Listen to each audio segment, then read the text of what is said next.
না fried rice সকালবেলা কাজে বেরোবো ওর জন্য এটা শো করে নিচ্ছি। দেখো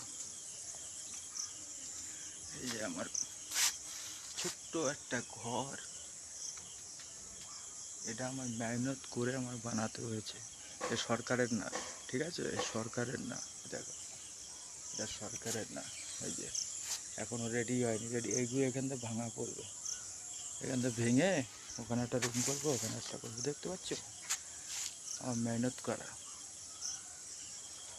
দেখো নেক্সট নেক্সটটার ওইদিকে আলু পুড়ে যাচ্ছে। এই যে সকালবেলা আমার খাবার রেডি হয়ে গেছে, পুড়ে গেছে।